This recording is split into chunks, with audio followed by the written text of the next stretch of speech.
Yo solo era un transeúnte que pasó por casualidad. Pero inesperadamente salvé a Lucía Liu, la hija de la familia Liu, quien estuvo a punto de quitarse la vida tras una ruptura amorosa. Me enamoré de ella a primera vista. La acompañé mientras poco a poco salía de su dolor sentimental. Y finalmente caminé a su lado hasta el altar del matrimonio. Sin embargo, un repentino accidente de tráfico le hizo perder 5 años de memoria, regresando al año en el que estaba profundamente enamorada de su primer amor, Makoto. Jamás habría imaginado, ni siquiera en sueños, que mis suegros, quienes siempre me despreciaron, aprovecharían la situación para arreglar el regreso de Makoto al país, con la intención de que él y mi esposa reavivaran su antigua relación. Y lo que nunca habría imaginado aún más, fue que Lucía, quien en el pasado amó a su primer amor, hasta casi renunciar a su propia vida, simplemente lanzó una pregunta con total calma, dejando a todos paralizados en el mismo lugar. Capítulo 1. El olor penetrante del desinfectante en la habitación del hospital, junto con el constante bip, bip del monitor cardíaco, había sido todo mi mundo durante los últimos 3 días, hasta que las pestañas de Lucía temblaron, solo una vez. Solo entonces mi mundo volvió a latir. Durante 72 horas me había quedado allí, sintiéndome como si estuviera atrapado en una pesadilla de la que no podía despertar. Pero cuando por fin abrió los ojos en la cama del hospital, lo único que vi en esos hermosos ojos fue extrañeza y cautela dirigidas hacia mí. El amor que una vez compartimos había desaparecido sin dejar rastro. ¿Quién eres? Sus primeras palabras fueron una pregunta, envuelta a la vez en duda y desafío. Había despertado, pero me había olvidado. Las palabras del médico zumbaban en mis oídos, cada una como una hoja roma, serruchando de un lado a otro mis nervios. Daño en el hipocampo, amnesia retrógrada. La cantidad de recuerdos perdidos varía de una persona a otra. Su varía de una persona a otra significaba 5 años. 5 años, incluyendo todo desde el momento en que nos conocimos, nos enamoramos y nos casamos. Lo había olvidado todo. No me derrumbé, ni siquiera mostré demasiado dolor, porque sabía que cualquier emoción intensa en ese momento solo la asustaría. Saqué una silla y me senté a unos pasos de su cama, una distancia segura, una distancia que no la hiciera sentirse amenazada. Han pasado muchas cosas en los últimos 5 años. Nos conocimos hace 3 años y el diciembre pasado nos casamos. Hice todo lo posible por contener mis emociones, relatando lo ocurrido durante esos 5 años con el tono más calmado que pude mantener. Debido a un accidente de coche, perdiste los recuerdos de los últimos 5 años. Para que me creyera, saqué mi teléfono. Mis dedos se deslizaron sobre la fría pantalla y la desbloquearon. Mis movimientos eran firmes, tan firmes que incluso a mí me dieron miedo. La primera foto de la galería era una imagen nuestra en la cima de una montaña cubierta de nieve en Suiza. La había envuelto con mi abrigo. Tenía la nariz enrojecida por el frío, pero su sonrisa era más brillante que los picos nevados detrás de ella. Le entregué el teléfono. Lo miró con vacilación. En sus ojos había confusión, había cautela, pero ni el más mínimo rastro de familiaridad. Foto tras foto pasó frente a sus ojos. En los campos de lavanda de Provenza, metía un pequeño ramillete de flores moradas en el cuello de mi camisa. En las calles empedradas de la capital, llevaba un kimono y se ponía de puntillas para robarme un beso en la mejilla. En nuestra cocina, vestía mi camisa blanca con un delantal rosa completamente desentonado atado a la cintura, con harina manchándole la cara, agitándome una espátula como una pequeña amenaza. La Lucía de esas fotos, sus ojos sonrientes y sus cejas suaves, era la imagen grabada en lo más profundo de mi corazón. Pero esa felicidad, tan plena que parecía desbordarse, era algo que la Lucía actual no podía comprender en absoluto. La observé, intentando encontrar siquiera la más mínima grieta, el más leve ablandamiento en su expresión helada, pero no había nada. Frunció ligeramente el ceño, como si estuviera mirando el álbum de fotos de un desconocido, uno que no tenía nada que ver con ella. Eso no soy yo. Podía leer esas palabras con claridad en su mirada, al menos, no la versión de sí misma que existía en su memoria. Me obligué a sostener sus ojos claros pero distantes y dije, no tienes que creerme de inmediato. Puedes investigar por tu cuenta, preguntar a todos tus amigos. Pero antes de eso, tengo una sugerencia. Tragué la amargura que subía por mi garganta y pronuncié cada palabra con claridad. Por ahora no le digamos al mundo exterior que perdiste la memoria. Así evitaremos que alguien con malas intenciones se aproveche de ti. Y cuando interactúes con los demás, Podrás juzgar por sus reacciones si lo que digo es verdad. Asintió levemente. La distancia en sus ojos por fin se aflojó un poco, y luego me devolvió el teléfono. El accidente de coche, ¿cómo ocurrió? Por fin hizo la pregunta más crucial. Esa pregunta fue como una llave que abrió de golpe la compuerta detrás de mi calma cuidadosamente mantenida. Mi nuez de Adán subió y bajó sin control. La pesada piedra en mi pecho, que apenas había vuelto a su lugar cuando ella despertó, fue levantada de nuevo, oprimiéndome el corazón. Podía sentir cómo mis uñas se clavaban profundamente en las palmas. Fue para salvarme. Las imágenes de aquel momento, el chirrido de los neumáticos contra el asfalto, la fuerza de sus manos empujándome el pecho, el instante en que la luz se apagó en sus ojos al caer, explotaron otra vez en mi mente. Un coche fuera de control venía a toda velocidad hacia nosotros. Tú me empujaste para apartarme. En el instante en que mis palabras cayeron, ¡bam! Un estruendo ensordecedor. La puerta de la habitación del hospital se abrió de golpe, como si hubiera sido embestida por una bestia salvaje, estrellándose violentamente contra la pared.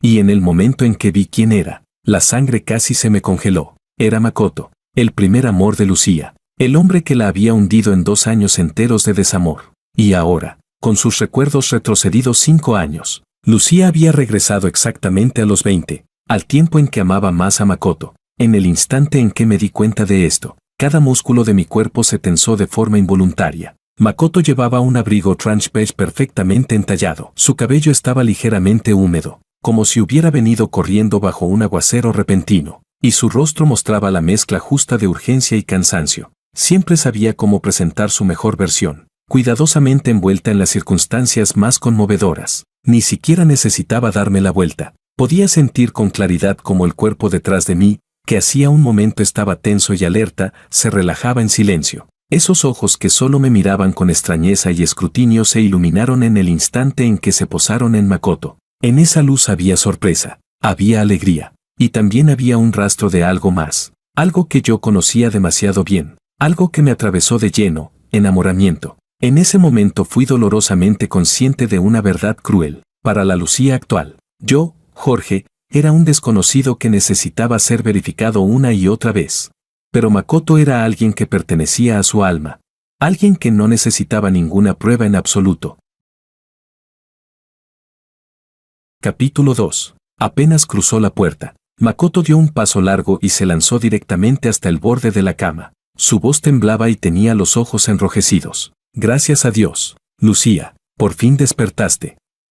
Perdóname, todo es culpa mía. Si en aquel entonces no me hubiera ido al extranjero, si hubieras estado a mi lado, nada de esto habría pasado. Mientras hablaba, extendió la mano para agarrar la mano derecha de Lucía, que descansaba fuera de las mantas. Estuve a punto de reírme de pura rabia. Que mi esposa hubiera perdido la memoria no significaba que pudieras aprovecharte de la situación a tu antojo. Antes de que la punta de sus dedos llegara a tocar a Lucía, estiré el brazo y le sujeté con fuerza el antebrazo, tirando de él hacia atrás hasta hacerle perder el equilibrio y alejarlo de la cama del hospital, ignorando a mis suegros, que habían entrado junto con Makoto y que, como siempre, me miraban con esa mezcla habitual de desconfianza y desagrado. Clavé en él una mirada helada. Ito, compórtate. Lucía es ahora mi esposa. Tras ser apartado a la fuerza, Makoto Ito se giró bruscamente hacia mí, con los ojos llenos de una ira justiciera. Jorge, ¿cómo puedes ser tan egoísta? ¿Hasta cuándo piensas seguir ocultándolo? Lucía ha perdido la memoria y aún así te atreves a no decírselo a sus padres. ¿Quieres aprovecharte de que no recuerda nada para seguir engañándola? Mientras Makoto me increpaba, mi suegra ya había tomado la mano de Lucía, con lágrimas cayéndole por las mejillas. Mi pobre hija, cuánto ha sufrido. Mira la vida que has llevado estos años. Ya te lo dijimos en su momento. Jorge, mejor no hablemos de eso. Ahora que Makoto ha vuelto, todo va a mejorar. Mi suegro también intervino, apoyándola. ¿Así es como dices que cuidas bien de mi hija? Vaya cálculo el tuyo. Casado solo medio año y ya estabas ansioso por actuar. Eres un ingrato que no sabe agradecer. Después de oírlos, pude sentir con claridad cómo la mirada de Lucía hacia mí pasaba rápidamente de la cautela al miedo y al rechazo. Esa mirada me heló por dentro, pero no podía retroceder. A mis espaldas estaba la persona que amo. Aunque ahora no me reconociera, seguía siendo mi responsabilidad asegurarme de que no fuera engañada. Solté lentamente el brazo con el que retenía a Makoto y me giré hacia mi suegro, por primera vez sin usar un trato respetuoso. Señor Liu, El accidente fue culpa mía, fui inútil. No pude protegerla, lo admití con franqueza, porque era la verdad. Luego, cambié el tono y miré directamente a Makoto. Pero esa inutilidad no debería convertirse en el escenario para que algunos monten su actuación. Mi mirada recorrió a Makoto y luego se posó en mis suegros. Mi voz no era alta, pero cada palabra sonaba con claridad.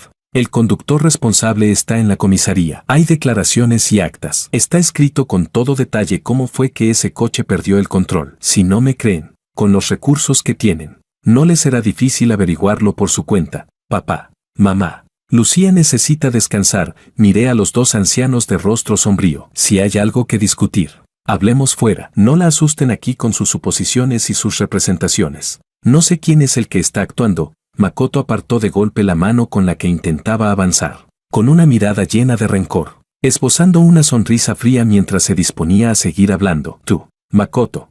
Una voz fría y ligeramente débil, no muy alta, pero que interrumpió al instante todo el alboroto en la habitación. Era Lucía. En sus ojos, al mirar a Makoto, todavía quedaba el afecto y la admiración, pero se había añadido un matiz de observación fría y aguda. ¿Después te fuiste al extranjero?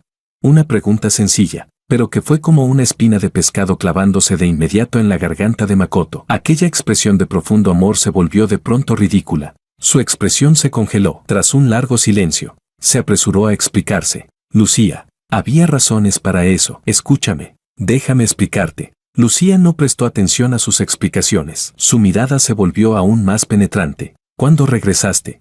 Los ojos de Makoto empezaron a esquivar la mirada, y su voz se volvió vaga. Recién volví hace poco. En cuanto supe que te había pasado algo, vine corriendo. Entonces, hasta que yo me casé, todos estos años estuviste en el extranjero, ¿verdad? Lucía bajó la mirada, sin dejar ver la expresión de su rostro. De manera inconsciente, comenzó a frotar suavemente con el pulgar de la mano derecha la base del dedo anular izquierdo. En ese lugar, hasta antes del accidente, llevaba el anillo de bodas que yo había diseñado para ella. El gesto duró solo un instante. De pronto se detuvo, como si se hubiera quemado, y en el fondo de sus ojos pasó un destello de sorpresa e inquietud. Y yo, que desde que ella empezó a hablar había estado observando con calma a un lado, no pude evitar que en mi interior surgiera una leve agitación. Ese hábito de tocarse el anular al pensarlo había adquirido Lucía solo después de casarse conmigo. El rostro de Makoto se descompuso de golpe. En su ansiedad volvió a intentar acercarse a la cama, pero ¿cómo iba a permitirlo? Me planté directamente entre los dos, bloqueándole el paso con firmeza. Entonces, Lucía volvió a levantar la cabeza, pero esta vez evitó deliberadamente a Makoto y también ignoró sus explicaciones vacías. Miró directamente a sus padres. Lo de que yo me casé con este señor Wang, ¿es verdad? No. En el rostro del padre de Lucía pasó un rastro de incomodidad imposible de ocultar. Tosió un par de veces antes de responder a duras penas. En teoría es así, pero ya que ahora tú has... Lucía lo interrumpió sin dudarlo. Estoy cansada. Quiero descansar un rato. Su mirada recorrió a todos los presentes en la habitación, incluyéndome a mí. ¿Pueden, por favor, marcharse todos? Capítulo 3. La puerta de la habitación se cerró suavemente a mi espalda, separando mi mundo del de Lucía. En el pasillo solo quedábamos Makoto, los padres de la familia Liu con el rostro sombrío y yo. El aire parecía haberse solidificado. La luz blanca y mortecina alargaba nuestras sombras hasta volverlas finas y retorcidas. Jorge, hablemos. Fue Makoto quien rompió el silencio. En su rostro apuesto ya no quedaba rastro de la falsa preocupación. En su lugar había aparecido una frialdad arrogante, como si mirara desde lo alto. No le presté atención. Me giré hacia mis suegros y, aunque sus miradas me helaban el corazón, mantuve la cortesía mínima. Papá, mamá. Lucía necesita reposo. Entiendo su preocupación, pero ahora mismo las emociones no van a resolver nada. Mi suegra resopló con desprecio y apartó la cara, claramente sin ganas de decirme una sola palabra más. Mi suegro, con el rostro tenso, me examinó de arriba a abajo. Jorge, más te vale rezar para que a Lucía no le pase nada. Si no, ahora Lucía me ama a mí, interrumpió Makoto, con un tono de triunfo descarado, como si estuviera proclamando su victoria. Se plantó frente a mí y se acomodó deliberadamente el cuello de su carísimo abrigo, mirándome con absoluto desdén. Tú no eres más que el dueño de una pequeña empresa, con una formación mediocre, que se coló aprovechándose de una debilidad. Yo soy el heredero de la familia Ito. Lo que yo puedo darle a Lucía es algo a lo que tú no llegarías ni luchando toda tu vida. Dime, ¿con qué vas a competir conmigo? Lucía y yo somos del mismo nivel social. Jorge, tú no eres más que un amante, un tercero en discordia, un sustituto ridículo. Ahora que ha vuelto el verdadero protagonista, ya deberías largarte. Al ver su rostro rebosante de soberbia y superioridad, de pronto me entraron ganas de reír.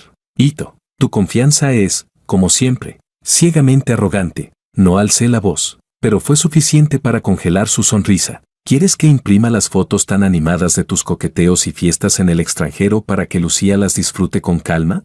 Y sobre ese título universitario extranjero del que tanto presumes, he oído que alguien te denunció con nombre y apellidos por fraude académico, aunque al final se tapó el asunto. Cuando el río suena, agua lleva, ¿no crees? Mi voz seguía siendo baja, pero era como un bisturí preciso que abría su reluciente fachada. Hay otra cosa que me da aún más curiosidad. Di un paso adelante, acortando la distancia, y clavé la mirada en sus ojos, que ya empezaban a esquivarme. Desde que Lucía decidió estar conmigo, tengo entendido que tu posición dentro de la familia Ito se volvió bastante delicada, especialmente después de que tu hermano menor, tan competente, fuera trasladado de la filial a la sede central. Parece que el tío Ito ahora confía más en él. ¿Qué pasó exactamente? ¿O es que el mayor valor de este supuesto heredero eres tú mismo, solo como pieza para un matrimonio con la familia Liu? Cada palabra mía era como una aguja, clavándose con exactitud en su orgullo más frágil. El rostro de Makoto pasó del blanco al rojo, del rojo al verde, hasta que empezó a temblar de pura rabia. Me señaló balbuceando un tú, durante un buen rato, pero no logró refutar ni una sola palabra. Al final, solo pudo soltar una amenaza vacía. Ya me las pagarás. Luego, bajo las miradas complejas de mis suegros, se dio la vuelta de forma humillante y se marchó a grandes zancadas. No volví a mirarlo. Me giré con la intención de regresar a la habitación, pero mi suegra se interpuso delante de mí, con un gesto de repugnancia nada disimulado. ¿Todavía quieres entrar? ¿No te parece que mi hija ya ha sufrido bastante? Mi suegro también habló con frialdad.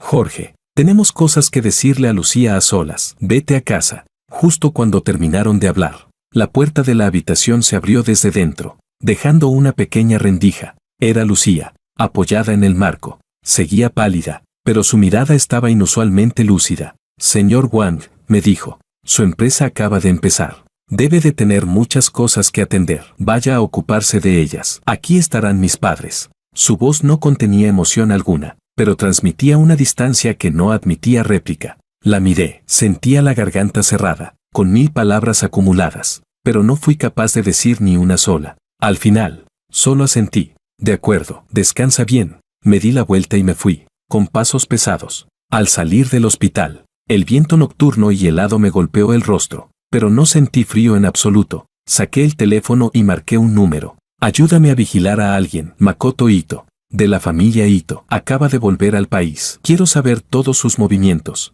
hasta el más mínimo detalle. Infórmame de todo. Colgué y levanté la vista hacia la ventana iluminada de la habitación de Lucía. Me quedé allí de pie durante mucho tiempo.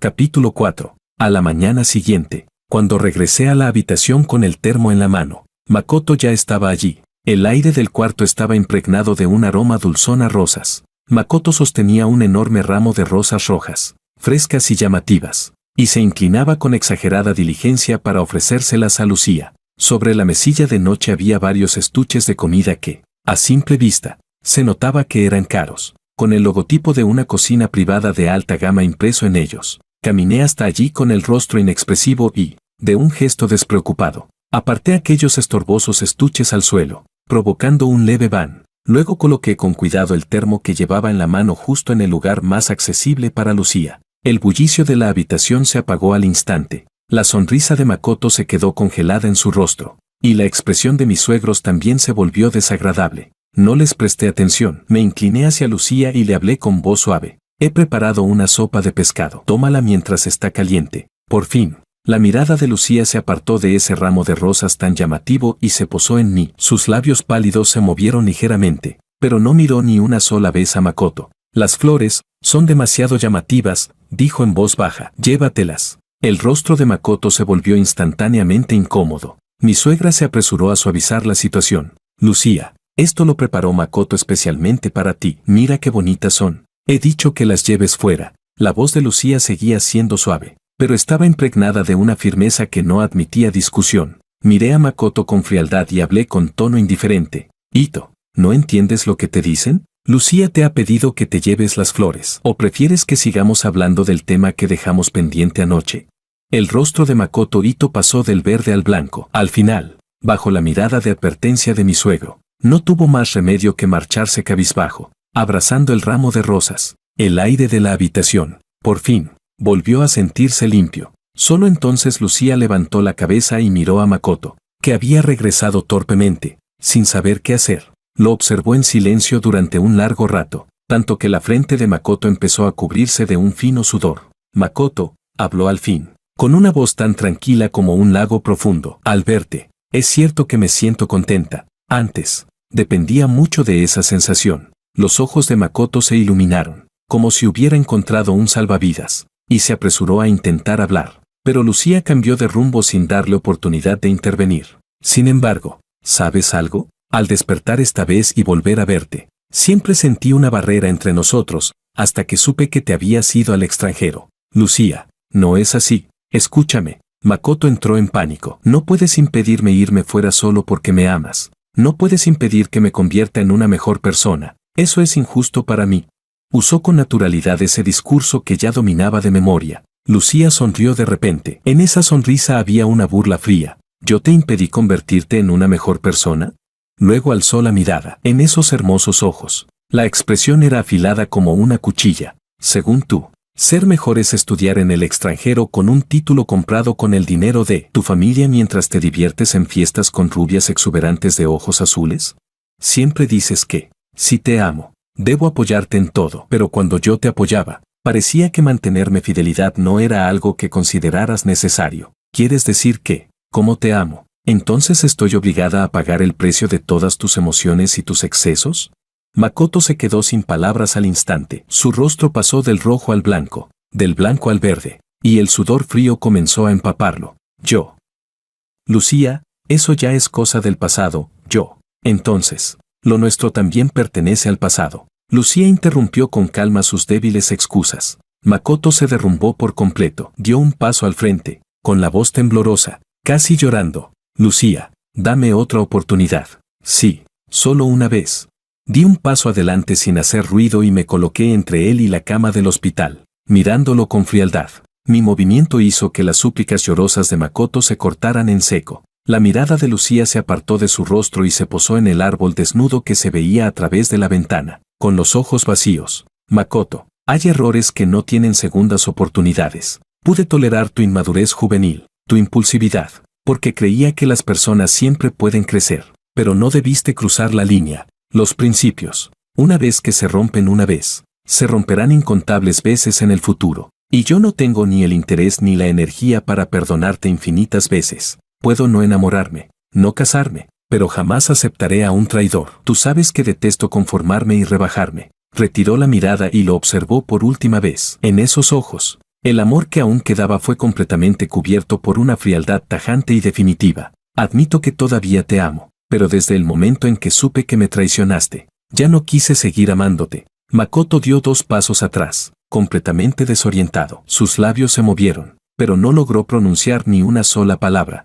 El rostro de mis suegros también se volvió terriblemente sombrío. Parecían querer decir algo, pero frente a los ojos claros y firmes de Lucía, quedaron igualmente sin voz. La habitación cayó en un silencio sepulcral. Finalmente, Makoto salió del cuarto arrastrando los pies, como una marioneta a la que le hubieran quitado toda la energía vital. El silencio volvió a apoderarse de la habitación. Miré a Lucía. Ella mantenía la misma postura, la espalda recta, como una flor de ciruelo invernal que resiste de frente el viento y la nieve. Pero en ese instante, mis pupilas se contrajeron bruscamente. Una gota de líquido rojo intenso se deslizó entre los dedos de su mano izquierda y cayó sobre la sábana blanca como la nieve. Era dolorosamente llamativo. Sentí como si una mano invisible apretara con fuerza mi corazón, hasta el punto de que mi respiración se detuvo por un segundo. Avancé a grandes pasos y, sin importar su sorpresa ni su resistencia, le sujeté con fuerza la mano izquierda, que mantenía apretada. Su palma estaba helada y húmeda. No podía distinguir si era sudor frío o sangre. Con el cuidado más extremo, fui separando uno a uno sus dedos encogidos. Un fragmento de porcelana blanca, con bordes afilados, estaba profundamente incrustado en la palma de su mano. Sangre por todas partes. Miré la herida aterradora en su palma y luego alcé la vista hacia sus ojos obstinados, brillantes de lágrimas. El dolor en mi pecho era tan intenso que casi no podía respirar. Había tardado 2 años enteros en salir apenas de la sombra que le dejó su ruptura con Makoto. Y sin embargo, por una cruel burla del destino, ahora tenía que enfrentarse de nuevo a su traición justo en el momento en que más lo amaba. La profundidad de ese dolor superaba con creces todo lo que yo había imaginado. Había cortado el pasado con sus propias manos, pero también se castigó de la forma más cruel a sí misma, a la parte de ella que aún amaba. Intentó retirar la mano, pero su fuerza era lamentablemente débil. «Suéltame», dijo, con la voz ligeramente ronca. No le hice caso. Con la otra mano ya había presionado el timbre de llamada junto a la cama.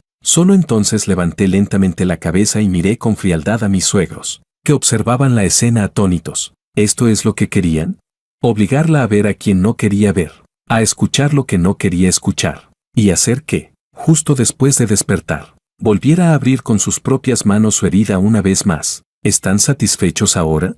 Sus rostros alternaban entre el blanco y el verde, incapaces de responder durante largo rato. La enfermera entró rápidamente en la habitación y, al ver la herida en la mano de Lucía, se sobresaltó. «Señor Wang, déjenos esto a nosotros», asentí y me aparté, facilitando que la enfermera atendiera la herida y la vendara. Capítulo 5. Desde aquel día, Makoto no volvió a aparecer.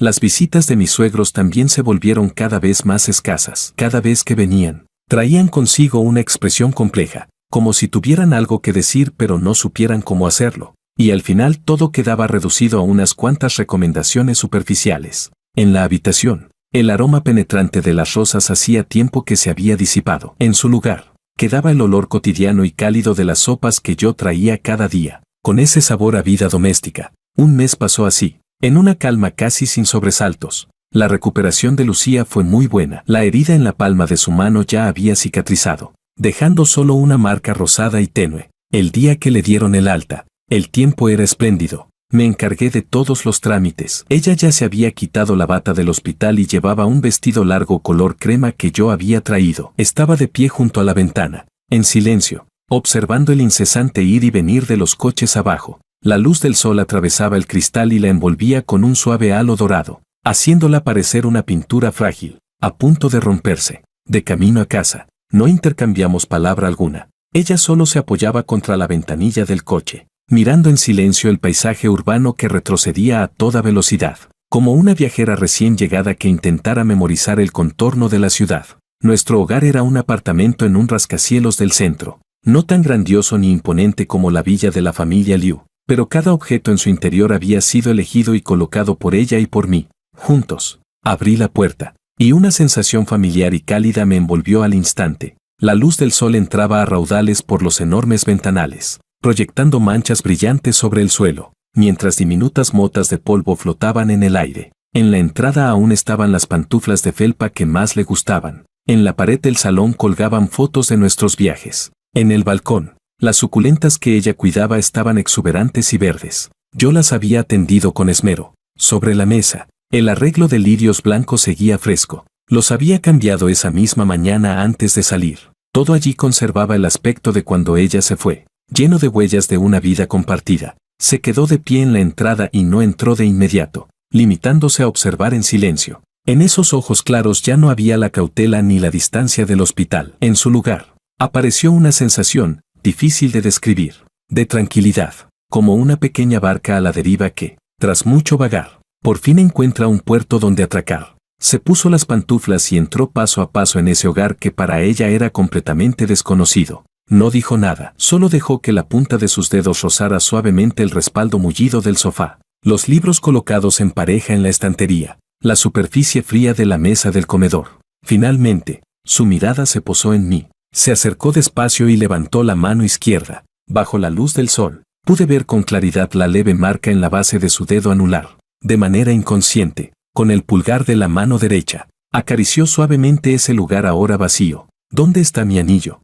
Su voz era muy suave, pero cayó como una piedra en el lago tranquilo de mi corazón, despertando ondas que llevaban un mes dormidas. Saqué del bolsillo una cajita de terciopelo. La abrí. El anillo de bodas que yo mismo había diseñado para ella reposaba en su interior. En silencio, con las facetas del diamante reflejando destellos diminutos. Se lo tendí. Ella lo tomó sin la menor vacilación y, con un gesto natural, se lo colocó de nuevo en el dedo anular de la mano izquierda. Encajaba a la perfección, como si ese anillo nunca se hubiera ido. Levantó la mano y contempló el anillo recuperado. En su mirada había una familiaridad y un apego que ni ella misma parecía comprender. Tras un largo rato, bajó la mano y alzó la vista hacia mí, con expresión serena. Jorge, lo siento. Me quedé ligeramente desconcertado. Lo que le dije a Makoto en el hospital, bajó la mirada, con un cansancio apenas perceptible en la voz. En realidad, también te lo estaba diciendo a ti. Mi corazón se sintió como si una mano lo apretara suavemente.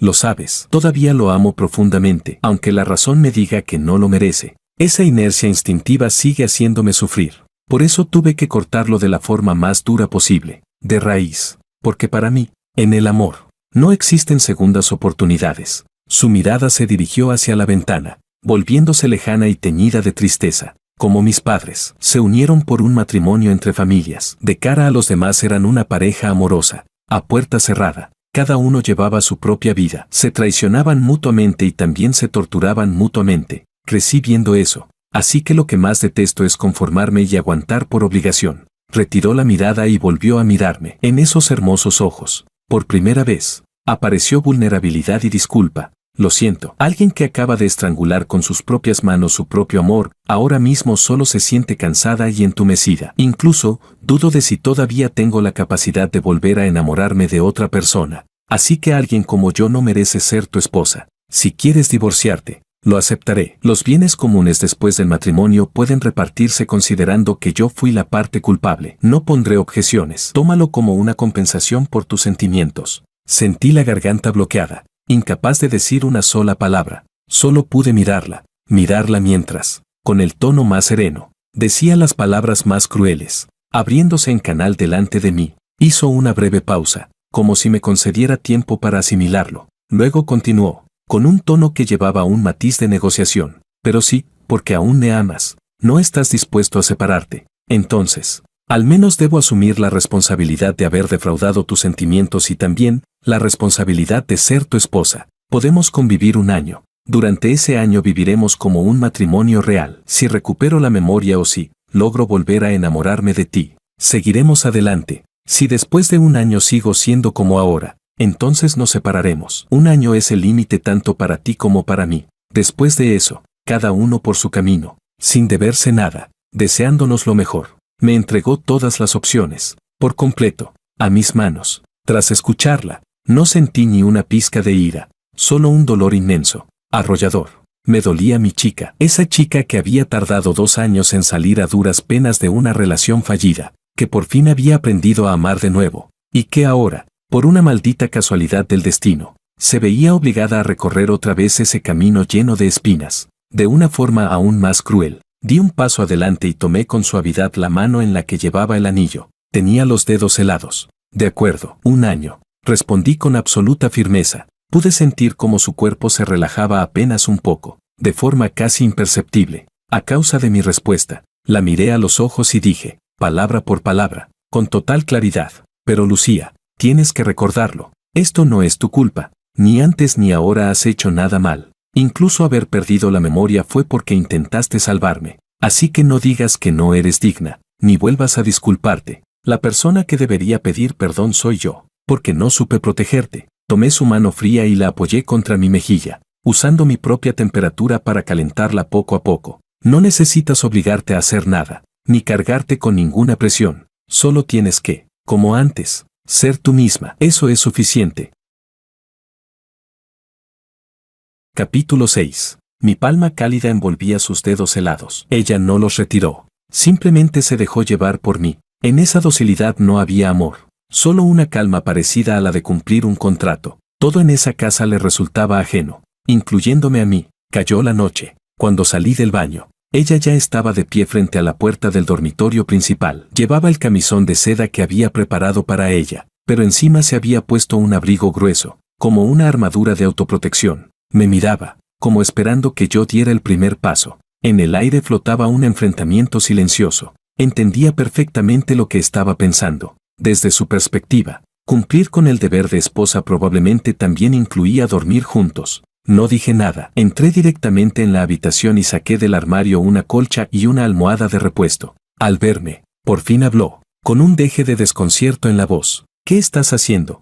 Voy a dormir en el cuarto de invitados, respondí, pasando a su lado con la almohada en brazos. Somos esposos, me recordó, sin rastro alguno de voluntad propia, con una rigidez casi doctrinal. Me detuve y me giré para mirarla. Lucía, acepté convivir contigo un año. No para obligarte a hacerte daño a ti misma. No necesitas interpretar delante de mí el papel de una esposa perfecta. Yo solo quiero que seas Lucía. Buenas noches. No me detuve más. Entré en el dormitorio secundario y cerré la puerta con suavidad. Así comenzó nuestra convivencia, en un extraño modo de compañeros de piso. Ella había perdido 5 años de experiencia laboral y conocimientos. Por el momento, no podía volver a la empresa de la familia Liu. Mis suegros parecían haber aceptado eso en silencio y dejaron de presionarla, así que la mayor parte del tiempo se quedaba en casa. Leía libros, esos manuales profesionales que en su día había estudiado y que ahora no le despertaban ningún recuerdo, intentando recuperar su especialidad, pero la mayoría de las veces, se quedaba absorta. Los ventanales de nuestro apartamento daban a un gran río que atravesaba la ciudad.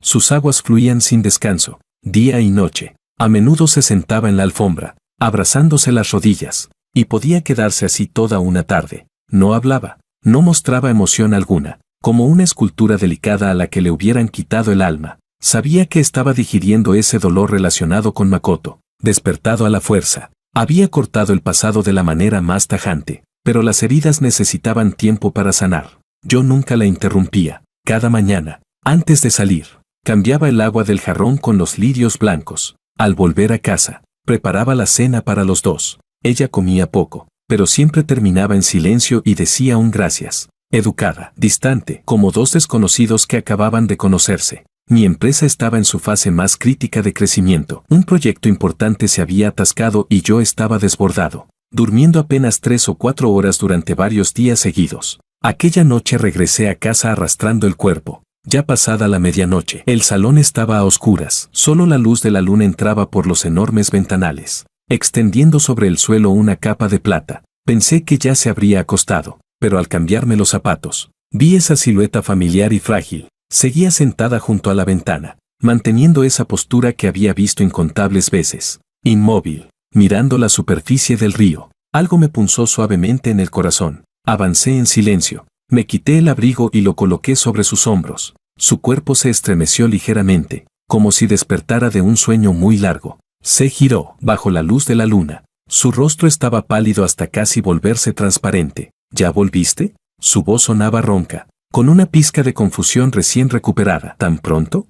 Me agaché frente a ella, a la altura de sus ojos. Ya son las 12:30. Lucía. En sus pupilas apareció un destello de sorpresa, seguido de comprensión. Había vuelto a sentarse allí toda una tarde y toda una noche. Para ella, el tiempo parecía haber perdido el sentido. Lo siento, bajó la cabeza, con voz muy suave. Olvidé la hora. No pasa nada, le acomodé el abrigo. Por la noche refresca. Vuelve al dormitorio y duerme. Asintió. Se levantó y regresó en silencio al dormitorio principal. La observé hasta que su figura desapareció tras la puerta. Luego me senté despacio en el lugar donde ella había estado. El río, bajo la luz de la luna, brillaba con destellos ondulantes, frío y silencioso, igual que el abismo que parecía haberse abierto entre ella y yo, uno que ya no sabía si podría cruzarse algún día.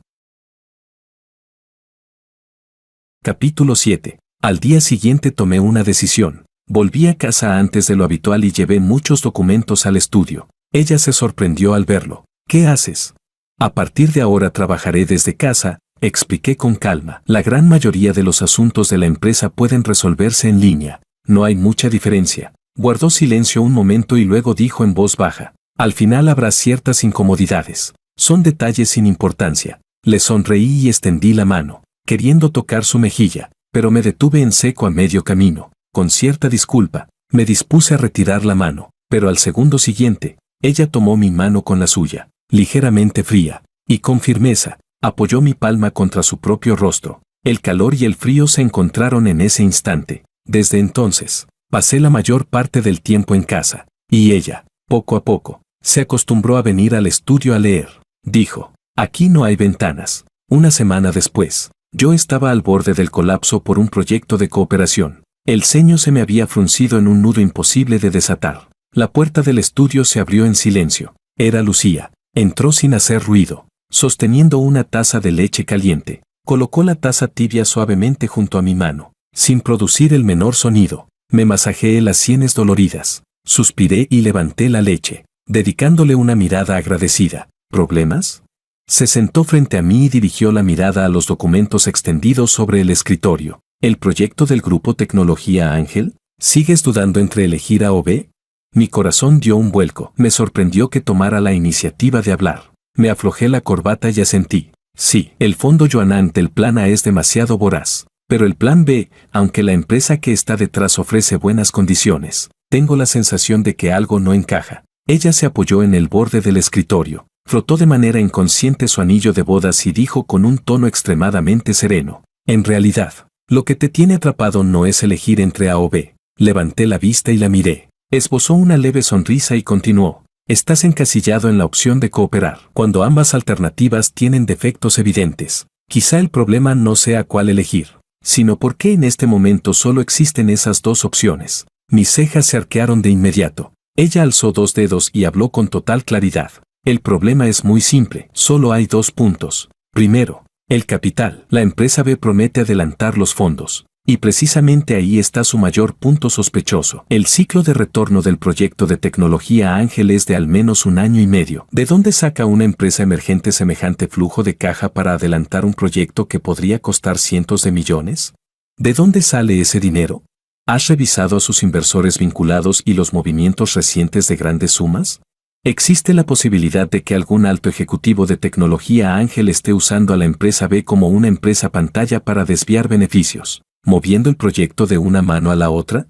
Un escalofrío me recorrió la espalda al instante, porque, confiando en la reputación de Tecnología Ángel, solo había investigado la superficie de la empresa B y jamás había profundizado desde ese ángulo. Su tono siguió siendo tranquilo. Segundo, el riesgo. No deberías pensar en cuánto ganarás si la cooperación sale bien, sino en qué es lo peor que puedes perder si fracasa. Si cooperas con A, el peor escenario es poca ganancia y mucho desgaste, pero tu empresa no enfrentará una crisis de supervivencia. Si cooperas con B, y su cadena de capital es falsa o hay una trampa detrás, en cuanto el proyecto tenga problemas a mitad de camino, el atrapado serás tú. Tu empresa podría venirse abajo directamente por culpa de este único proyecto. Me miró fijamente y preguntó, palabra por palabra, ¿puedes permitirte apostar así ahora? Después de decir eso, volvió a sentarse a un lado y retomó tranquilamente la lectura de un libro de finanzas. Yo, en cambio, me quedé rígido, como si me hubiera alcanzado un rayo. En mi mente apareció de golpe un recuerdo de hacía 2 años, de aquella tarde. En ese entonces yo dudaba entre emprender o buscar un trabajo estable en una empresa. El problema es muy simple. Primero, ¿de verdad te conformas con pasar toda tu vida en un trabajo así? Segundo, ¿esperas atreverte a jugártela a lo grande al menos una vez en tu vida? Yo había respondido no me conformo y quiero arriesgar. Entonces ella sonrió, brillante como todo el sol del verano. Se dio una palmada en el pecho y dijo, ¿entonces a qué esperas? Hazlo. Si fracasas, ven y sonríele a tu hermana mayor, que yo te mantengo. Salí de aquel recuerdo y volví a mirar a la chica que leía tranquilamente frente a mí. La memoria ya no estaba, pero la inteligencia grabada en su alma, su determinación y esa capacidad de ver la esencia de las cosas, seguían intactas. Ella seguía siendo ella, mi Lucía. En ese momento, la sombra que llevaba días oprimiéndome el corazón pareció disiparse con unas pocas palabras suyas. La miré, con la garganta ligeramente cerrada. Sentí que el vacío que había en mi interior volvía a llenarse, poco a poco, de una cálida sensación. Capítulo 8. Desde aquel día en el estudio, cuando con unas pocas palabras me despertó como a alguien que sale de un sueño, el aire entre nosotros pareció cambiar en silencio. Esa barrera invisible e intangible, pero sólida como el hielo, parecía haber sido perforada por sus comentarios serenos y afilados, abriendo una diminuta grieta. Por fin, dejó entrar un rayo de luz. Yo seguía trabajando desde casa, y el estudio se convirtió en el lugar donde más tiempo pasábamos durante el día. Ella ya no se limitaba a sentarse en silencio en un rincón con un libro en brazos. A veces levantaba la cabeza. Me veía fruncir el ceño frente a la pantalla del ordenador y, de pronto, lanzaba una observación, casi siempre, directa al punto. Me di cuenta de que, aunque había olvidado los conocimientos y la experiencia acumulados durante esos 5 años, su intuición comercial innata y su capacidad de análisis parecían estar grabadas en lo más profundo de su alma, como un instinto que nunca había desaparecido. Y yo también dejé de evitarla a propósito.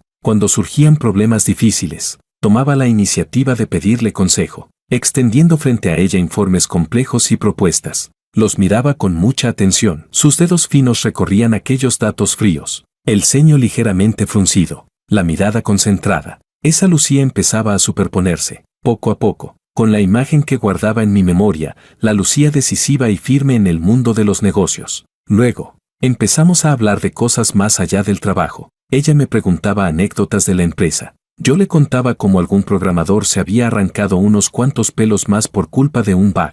Escuchaba y en la comisura de sus labios aparecía una sonrisa apenas perceptible, tan leve que casi pasaba desapercibida, pero suficiente para hacer que mi corazón se desbocara. Ese educado gracias entre nosotros desapareció sin que nos diéramos cuenta cuando, en su lugar quedaron la taza de té caliente que ella dejaba en silencio a mi lado cuando yo trabajaba hasta tarde.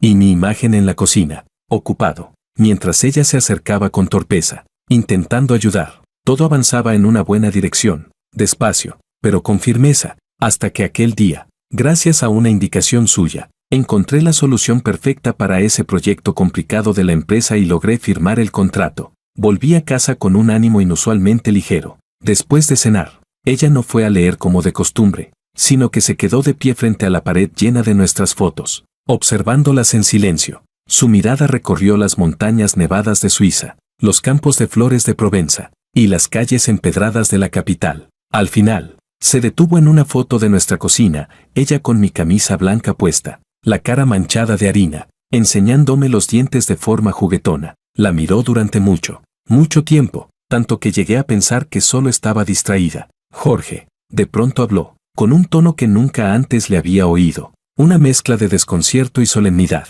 Me acerqué a su lado. Creo que deberíamos salir a dar una vuelta. Mi corazón dio un salto. Se giró para mirarme. En esos ojos claros, siempre cubiertos por una ligera neblina, se reflejaba con nitidez mi figura. Quiero ir a ver los lugares de esas fotos. Quiero recorrer los caminos que recorrimos juntos. Tal vez, hizo una pausa, y en su mirada apareció un atisbo de expectativa que ni ella misma parecía notar. Tal vez recuerde algo. Sentí la garganta cerrarse y solo pude asentir con fuerza. De acuerdo. Nuestra primera parada fue una floristería. Estaba cerca de casa, justo en la esquina de la calle. El local no era grande, pero estaba decorado con mucho gusto, y en la entrada siempre había ramos de flores recién cortadas. Después de casarnos, los lirios blancos de casa siempre los habíamos comprado allí. Empujé la puerta de cristal y el tintinear del carillón sonó con claridad. La dueña era una mujer de mediana edad, de aspecto afable. Al verme, me saludó enseguida con una sonrisa. Señor Wang, hoy viene temprano. Luego, su mirada se posó en Lucía a mi lado, y la sonrisa en su rostro se volvió aún más sincera. ¿La señora ha venido también? ¿Se encuentra mejor? Hace un tiempo oímos que estuvo hospitalizada. Todos los vecinos estábamos muy preocupados. El cuerpo de Lucía se tensó levemente, pero aún así asintió con educación. Ya estoy bien, gracias por preocuparse. Le tomé la mano, aún un poco fría, y dije en voz baja, queremos un ramo de lirios blancos. Perfecto, como siempre, respondió la dueña con una sonrisa, mientras empezaba a seleccionar, recortar y envolver las flores con destreza. La mirada de Lucía quedó atrapada por esos pétalos de un blanco inmaculado, bajo la luz del sol. Ese blanco era casi translúcido, con una pureza que parecía no mancharse de polvo alguno. ¿Por qué, lirios?, me preguntó en voz baja, como si me lo preguntara a mí, pero también a sí misma. Mis pensamientos regresaron de golpe a aquella tarde de brisa suave, 3 años atrás. En ese entonces, yo acababa de conseguir un trabajo a tiempo parcial en esa misma floristería, aprendiendo torpemente a manejar flores y arreglos. Y ella, por su parte, acababa de empezar a atreverse a dejar atrás aquel puente lleno de tristeza, para pasear conmigo sin rumbo fijo por las calles al atardecer. En sus cejas y ojos aún persistía una melancolía imposible de disipar, pero ya estaba dispuesta a regalarme una pequeña sonrisa de vez en cuando. Aquel día pasamos justo por delante de la floristería. Al ver las flores de 1000 colores en el interior, pregunté impulsivamente, ¿qué flores te gustan? Ella se detuvo y giró la cabeza para mirarme. La luz del atardecer cayó sobre su rostro, tiñendo sus pestañas de dorado. Curvó los ojos al sonreír. Fue la primera vez que la vi sonreír con tanta luminosidad. Los lirios. ¿Por qué? Insistí. Ella parpadeó con picardía. En ese instante, la melancolía y la calma habituales desaparecieron, dejando solo a una chica viva y llena de encanto. En la mitología griega, los lirios están relacionados con el arco iris. ¿El arco iris? Pregunté, completamente confundido. Es un acertijo, dijo sonriendo, con un pequeño aire de orgullo, pero ya lo he puesto bastante fácil. Adivina, ¿cuál es la respuesta de mi acertijo? La miré a los ojos. En ellos brillaban diminutas estrellas y una expectativa clara hacia mí, mi corazón. En ese instante, empezó a latir con fuerza. No lo adiviné. Yo no era más que un estudiante de ingeniería, con la cabeza llena de códigos y fórmulas, incapaz de comprender un acertijo tan artístico y romántico. Avergonzado, me rasqué la cabeza. Hablé de puentes arcoíris, de mensajeros de los dioses. Dije un montón de cosas sin sentido. Ella solo sonreía y negaba con la cabeza. Al día siguiente, con el dinero que gané en mi trabajo a tiempo parcial, compré un enorme ramo de lirios blancos. Luego, con el ramo en brazos, la esperé junto al puente. Cuando vio ese ramo de flores blancas que llevaba, se quedó un instante en blanco y después sonrió. Aquella sonrisa era aún más radiante que la del día anterior, como el cielo despejado tras la lluvia, limpio y transparente. No volvió a preguntarme por la respuesta del acertijo. Simplemente aceptó las flores y las abrazó con cuidado,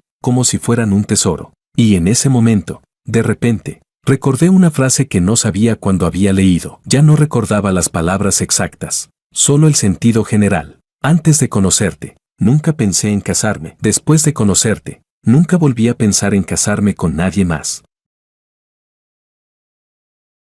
Capítulo 9. Jorge.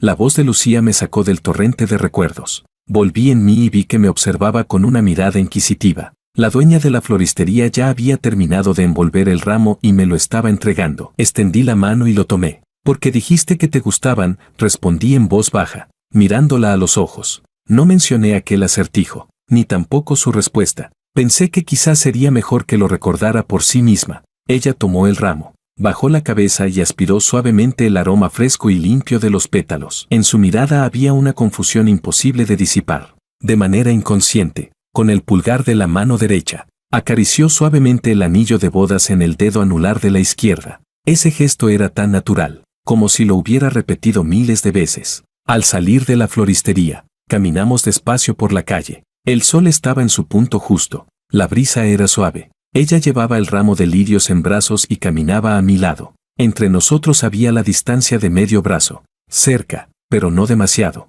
¿Antes, solíamos pasear así a menudo? Preguntó de pronto. Sí, asentí. Casi todos los días. ¿Y de qué hablábamos? Parece que no tenemos muchos temas en común, dijo con cierta confusión. Sonreí. Es verdad. No teníamos muchos temas en común. Aún recuerdo lo incómodas que eran nuestras primeras conversaciones, tan forzadas que parecían existir solo por el hecho de hablar. Yo le hablaba de la arquitectura de von Neumann y de las máquinas de Turing.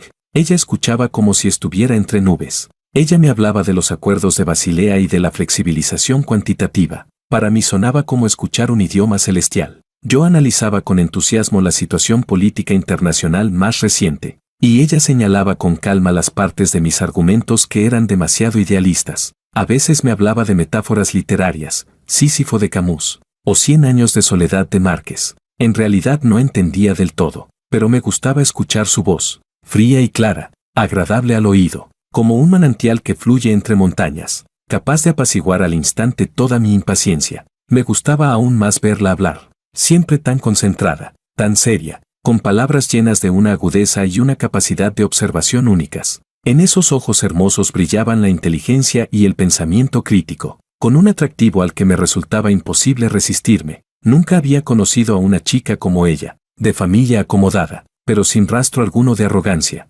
extraordinariamente inteligente, pero jamás presumiendo de ello. Era como un conjunto de contradicciones, tenía la lucidez serena de quien ve a través del mundo, y al mismo tiempo una bondad pura que se revelaba sin darse cuenta. Esa contradicción la hacía irresistiblemente fascinante, al menos para el joven de entonces, que no tenía nada salvo un corazón ardiente y sueños poco realistas. Era algo imposible de resistir. Al principio solo me movía una bondad sencilla. Quería cuidar de aquella chica despechada que siempre rondaba el puente, pero no supe desde cuándo. Ir cada tarde a esperarla al anochecer se convirtió en un hábito del que ya no podía desprenderme. Mi costumbre de pasear solo y pensar fue sustituida por completo por el deseo de hablar con ella. Hablábamos de todo, le dije a Lucía, que caminaba a mi lado, de tus finanzas y de mi código, de política e historia, y también de literatura y filosofía, aunque ninguno de los dos entendía realmente el campo del otro. Por alguna razón siempre podíamos seguir hablando sin parar. Ella escuchó y en su rostro apareció un atisbo de sorpresa. ¿De verdad? Suena un poco increíble. Sí, la miré con ternura. A mí también me parece increíble, porque poder conocerte a ti, en sí mismo, ya es algo increíble. Llegamos a un cruce de calles y, de pronto, ella se detuvo. Su mirada se dirigió hacia una cafetería en la esquina. La decoración del lugar tenía mucho estilo, grandes ventanales de cristal, mesas y sillas de madera de aire retro, todo envuelto en una atmósfera tranquila. Aquí, murmuró, creo que he estado antes. Mi corazón volvió a tensarse. Sí, vinimos una vez. Fue cuando ya éramos bastante cercanos. Un día, durante un paseo, ella me trajo hasta allí. Me dijo que era un sitio al que solía venir antes, que el café con leche de allí era muy auténtico. Pidió un latte para mí y un café americano para ella. La verdad es que a mí no me gustaba mucho el café, y menos aún el café negro y amargo, pero no dije nada, solo la observé mientras lo saboreaba a pequeños sorbos, con una elegancia que parecía sacada de un cuadro. Aquel día habló muy poco, simplemente se sentó en silencio. Yo podía sentir que ese lugar cargaba con muchos recuerdos suyos, y de Makoto. Tal vez traerme allí fue una forma silenciosa de despedirse. La acompañé y terminé de beber aquel latte que, para mí, resultaba excesivamente amargo. Después de ese día, nunca volvió a traerme a ese café. Más tarde, cada vez que me esperaba junto al puente, en sus manos aparecía una bebida caliente. A veces era té con perlas, otras de taro, siempre de los sabores que a mí me gustaban. Ella no decía nada, yo tampoco preguntaba. Entre nosotros existía una especie de entendimiento tácito, sin necesidad de palabras. ¿Solo vinimos una vez? Lucía apartó la mirada del café y me miró. Sí, solo una vez, respondí. ¿Por qué? La miré, dudé un momento, pero decidí decir la verdad, porque te diste cuenta de que, al parecer, no me gustaba mucho el café, así que después, cada vez que nos veíamos, lo que llevabas en la mano pasó a ser té con leche. Se quedó paralizada, bajó la vista hacia el ramo de lirios que abrazaba y luego volvió a mirarme. La emoción en sus ojos era tan compleja que no supe interpretarla. Tras un largo silencio, dijo en voz baja, entonces, vayamos ahora a comprar un té con leche. Mi corazón sintió como si una mano cálida lo acariciara suavemente. De acuerdo. Al final no cruzamos la calle. Nos dimos la vuelta y caminamos hacia otra avenida. Allí estaba la tienda de té con leche a la que más tarde iríamos tan a menudo. Pidió 2 tés con perlas, exactamente como los recordaba, poco azúcar, sin hielo. Me entregó uno. Sus dedos rozaron sin querer el dorso de mi mano. Estaban cálidos. Sostuve el vaso y sentí como ese calor se deslizaba lentamente, hasta llegar al fondo de mi corazón. Capítulo 10. Seguimos caminando hacia adelante y, sin darnos cuenta, llegamos a aquel puente, el lugar donde empezó nuestra historia, y también la fuente de su dolor. Hace 3 años, Lucía, tras la traición y el abandono de Makoto, cayó en un sufrimiento amoroso que se prolongó durante 2 años enteros. En aquel periodo, venía todos los días a este puente, no para acabar con su vida. Ella misma me dijo que había tenido ese impulso, pero que el orgullo y la lucidez que llevaba en lo más profundo la sujetaban con fuerza. Lo que le gustaba era mirar el río bajo el puente, observar a esos peces que nadaban contracorriente, incansables. Decía que, al mirarlos, sentía como si viera su propio reflejo, luchando atrapada en el fango. La primera vez que la vi fue aquí. Yo entonces no era más que un estudiante sin dinero, que cada día tomaba rutas distintas para pasear y pensar en ideas descabelladas. Aquel día pasé por este puente, y la vi. Estaba de pie junto a la barandilla, con un vestido blanco, tan frágil que parecía que el viento pudiera llevársela en cualquier momento. No lloraba, No mostraba emociones intensas. Simplemente miraba en silencio la superficie del río, con una mirada tan vacía que dolía. Podía sentir la tristeza densa, imposible de disipar, que emanaba de ella. No me atrevía a acercarme. Me limité a quedarme a cierta distancia, fingiendo que observaba el paisaje, vigilándola en silencio hasta que se dio la vuelta y se marchó. Al día siguiente, por precaución, volví a pasar por el mismo camino. Como esperaba, a la misma hora, la vi de nuevo, el mismo lugar, la misma postura. Esta vez no pude contenerme. Me acerqué, fingí casualidad y me coloqué a su lado, hablando con el tono más ligero que pude. Hola, ¿tienen algo especial los peces de aquí? Mi voz repentina la sobresaltó. Se giró para mirarme. En sus ojos había un rastro de cautela, pero enseguida percibió la torpe buena intención que se escondía tras mi intento de conversación. Negó con la cabeza. Su voz estaba un poco ronca. No tienen nada especial.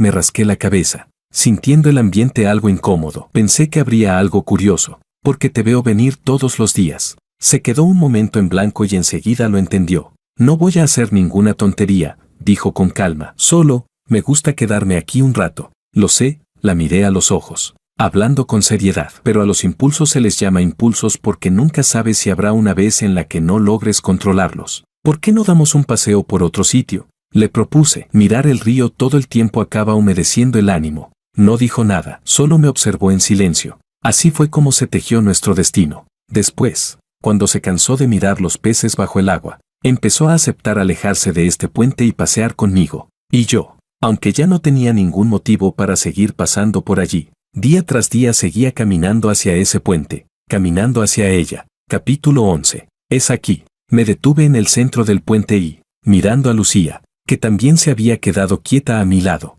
hablé en voz baja. Aquí fue donde nos vimos por primera vez. Ella abrazaba el ramo de lirios y se apoyaba en la barandilla, con la mirada fija en el río que corría sin descanso bajo el puente. El viento levantó los mechones de su sien y rozó sus mejillas pálidas. Su expresión empezó a superponerse, poco a poco, con la de la primera vez que la vi hace 3 años. En esos ojos había tristeza, confusión y también una especie de añoranza. Yo también miré el agua del río, con un tono cargado de recuerdos y emoción. En ese entonces te pregunté si los peces de aquí tenían algo especial. Tú me respondiste que, nada especial. Su voz sonó de repente, interrumpiéndome. Mi corazón se detuvo de golpe. Giré la cabeza bruscamente y la miré fijamente. El tiempo pareció congelarse en ese instante. El tráfico a nuestro alrededor se volvió un ruido de fondo silencioso. En mi mundo, solo quedaba ella. Por fin, giró lentamente la cabeza y me miró. No supe en qué momento sus ojos ya se habían enrojecido.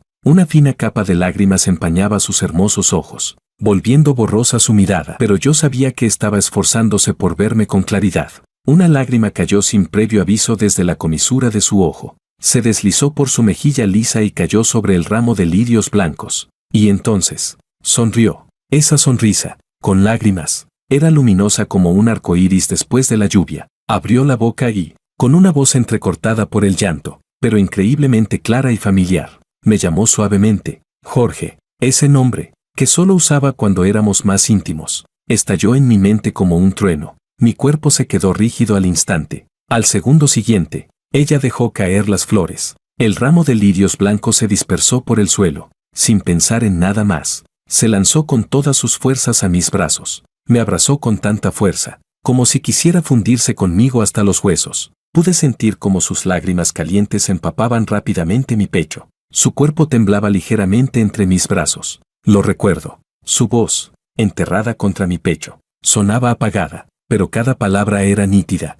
Jorge, lo recuerdo todo. Recuerdo ese acertijo. Recuerdo cómo sostenías un enorme ramo de lirios blancos, esperando en el puente como un tonto. Recuerdo que no te gustaba el café, pero aún así me acompañaste a terminar una taza entera de latte amargo. Recuerdo tu mirada concentrada y llena de admiración cuando yo hablaba de esas teorías financieras tan aburridas. Recuerdo el calor de tu mano la primera vez que me tomaste de la mano. Recuerdo cómo, delante de mí, pasaste de ser un chico tímido e inexperto a un hombre capaz de protegerme del viento y la lluvia. Recuerdo cómo luchamos juntos, viajamos juntos y convertimos aquel apartamento vacío en un lugar llamado hogar. Lo recuerdo todo. Perdóname, Jorge, perdóname. Lloraba desconsoladamente en mis brazos. Y yo, tras un instante de éxtasis y conmoción, Sentí como mi corazón era inundado por una oleada inmensa de dolor y ternura. Apreté los brazos y la abracé aún más fuerte, como si quisiera proteger su frágil cuerpo dentro del mío.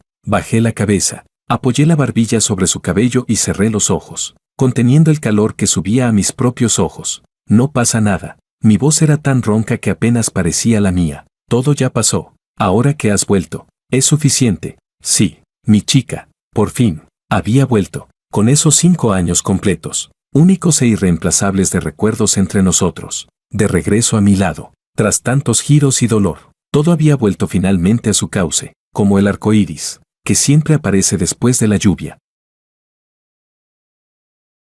Capítulo 12. Desde el punto de vista de Lucía. Durante los 2 años posteriores a mi ruptura con Makoto, mi mundo fue de un gris absoluto. Todos los días iba a ese puente que cruza el río. No era para quitarme la vida, solo para mirar el agua. El mundo bajo la superficie me atraía, pero no me permitiría renunciar a mi vida por una relación fallida. Makoto no lo merecía. Hasta que aquel día, una voz algo inmadura sonó a mi lado. Hola, ¿los peces de aquí tienen algo especial? Me sobresalté y giré la cabeza. Vi a un chico alto y delgado. Llevaba una camiseta blanca sencilla y vaqueros, con una mochila a la espalda. Parecía un estudiante universitario de por allí. Su mirada era limpia, con una bondad cautelosa que logró ablandar un poco mi corazón, erizado de espinas tras la ruptura. Negué con la cabeza. Mi voz salió algo ronca por llevar demasiado tiempo sin hablar. No tienen nada especial. Pareció sentirse incómodo y se rascó la cabeza. Pensé que habría algo curioso, porque te veo venir todos los días. Entendí de inmediato su intento de acercamiento. Me dio un poco de risa y también algo de calor en el pecho. No voy a hacer ninguna tontería, le aseguré. Lo sé, me miró a los ojos y habló con mucha seriedad. Pero a los impulsos se les llama impulsos porque nunca sabes si habrá una vez en la que no logres controlarlos. Cambia de sitio para pasear. Mirar el río todo el tiempo acaba volviendo húmedo el ánimo. No lo rebatí. Simplemente empecé a hablar sin orden de algunas fábulas relacionadas con peces. Para mi sorpresa, él empezó a discutir conmigo sobre las rutas evolutivas de los peces y las especies características de ese río. Sonriendo, le pregunté si estudiaba biología. Me dijo que era de informática, que la biología solo era un interés personal. Cuando se hizo tarde, me despedí de él de forma sencilla. Mientras volvía a casa, me asaltó un pensamiento repentino. ¿Mañana volverá a venir? La respuesta fue sí. Desde ese día, realmente apareció todos los días. Empezamos a hablar, aunque la mayoría de las veces las conversaciones eran bastante incómodas. Él me hablaba de la arquitectura de von Neumann y de las máquinas de Turing, analizando estructuras de hardware de bajo nivel. Yo podía notar que en realidad no tenía muchas ganas de hablar de eso, pero probablemente no se le ocurría otra forma de mantener una conversación con una desconocida encontrada por casualidad. Yo escuchaba entre nubes, pero no sabía por qué. No me resultaba insoportable. Quizá, comparado con el sonido monótono del río bajo el puente, incluso ese hablar por hablar era mucho más interesante. Al verlo sudar intentando mantener la charla, me entraron ganas de jugar un poco, en lugar de dirigir la conversación con fórmulas sociales normales. Empecé también a decir disparates. Le hablé de los acuerdos de Basilea y de la flexibilización cuantitativa, analizando el impacto de las políticas macroeconómicas en los mercados. Disfrutaba viendo cómo, aunque tenía cara de no entender nada, se esforzaba por encontrar el momento adecuado para decir qué impresionante ya veo. Y luego, ante mis preguntas de vuelta, se quedaba todavía más perdido, lo que me divertía bastante. Poco a poco, cuando subía al puente, lo primero que me venía a la mente ya no eran los peces bajo el agua, sino él, el chico con el que me encontraba todos los días allí. No sé desde cuándo, pero mi corazón, ya marchito, empezó a recuperar un leve rastro de vida gracias a su aparición. Se llamaba Jorge, un nombre común, pero que cayó como una piedra en el lago muerto de mi corazón, provocando ondas tras ondas. Empecé a pensar que esos ojos suyos, que fingían madurez pero en realidad eran limpios y sinceros, eran bastante adorables, más adorables que los de Makoto, y lo que me producía una alegría secreta era que podía sentir que yo también le atraía. Más de una vez me dijo que nunca había conocido a una chica como yo. Decía que mis palabras tenían una fuerza opresiva y una gran capacidad de observación, que transmitían una sensación muy poderosa. Capítulo 13. Eso me hizo sonreír con cierta ironía. Sabía que no eran palabras de amor, Aún no tenía la desfachatez suficiente como para decir cumplidos tan descaradamente sin pestañear, pero precisamente por eso, esas palabras que no eran una confesión y, sin embargo, se le parecían tanto, eran las que más fácilmente hacían vibrar el corazón, hasta que un día, me cansé de mirar los peces bajo el puente. Decidí dejar aquella estructura atrás y caminar por otros caminos. Aquella tarde, seguí estando junto al puente, pero no para mirar el agua, sino para esperarlo a él. Llegó como siempre, al verme de pie al borde del camino. Pareció un poco sorprendido. Le sonreí y eché a andar. Se quedó un segundo en blanco y enseguida me siguió, caminando a mi lado. No dijimos nada, pero parecía que ya lo habíamos dicho todo. Desde ese día, sin decirlo en voz alta, empezamos nuestra rutina de pasear juntos cada tarde. Él ya no tenía motivo alguno para vigilarme o evitar que hiciera una locura. Yo también podía caminar sola, y aún así, los dos, incapaces de controlarnos, seguíamos caminando hacia ese puente, caminando el uno hacia el otro. Recorrimos muchas calles de la ciudad, hablando de todo y de nada, sin rumbo fijo. Una vez, lo llevé a una cafetería que antes me gustaba mucho, pero a la que llevaba tiempo sin volver. Era un lugar lleno de recuerdos con Makoto. Le pedí un latte a él y un americano para mí. Lo observé levantar la taza y fruncir ligeramente el ceño ante el aroma intenso. Así supe que no le gustaba el café, y menos aún el amargo, pero no dijo nada. Simplemente me acompañó, bebiendo en silencio aquel líquido demasiado amargo para él. Desde entonces, no volví a llevarlo allí. Más tarde, probé a comprar té con leche. A él le encantó, y a mí también. Entre nosotros empezó a crecer una especie de entendimiento silencioso, sin necesidad de palabras. Después, para ganarse la vida, encontró un trabajo a tiempo parcial en una floristería de la esquina. Por aquel entonces siempre llevaba consigo un ligero aroma a flores mezclado con el olor del sol. Era agradable. Un día, mientras paseábamos, me preguntó de repente, ¿qué flores te gustan? La luz del atardecer caía sobre el río y también sobre su rostro, tiñendo su cabello suave de un dorado cálido. Lo miré y, de pronto, me dieron ganas de provocarlo un poco. Curvé los ojos y sonreí como una gata que acaba de robar algo delicioso. Los lirios. ¿Por qué? Insistió. Porque los lirios, alargué la frase a propósito. Disfrutando de su expresión confusa, en la mitología de la antigua Grecia están asociados al arco iris. ¿Arco iris? Se quedó aún más desconcertado. Es un acertijo, parpadeé con picardía, pero ya lo he puesto bastante fácil. A ver, dime, ¿cuál crees que es la respuesta? Lo miré a los ojos. En ellos brillaban la curiosidad hacia mí y una pizca difícil de ocultar de fascinación. Mi corazón empezó a latir con fuerza en ese instante. ¿Cuál era la respuesta? La respuesta era que tú eres el arco iris que tuve la inmensa suerte de encontrar después de aquella tormenta. La respuesta era que, Jorge, creo que me he enamorado de ti. Por supuesto, no lo dije en voz alta, solo lo miré, esperando que pudiera leer el sentimiento escondido en mi acertijo. No lo adivinó. Ese estudiante de ingeniería, con la cabeza llena de códigos y fórmulas, era incapaz de comprender mis rodeos literarios y románticos. Se rascó la cabeza, avergonzado, y empezó a adivinar cosas como puentes arcoíris o después de la lluvia sale el arcoíris. Yo me limité a negar con la cabeza, sonriendo, y a rechazar cada una de sus respuestas.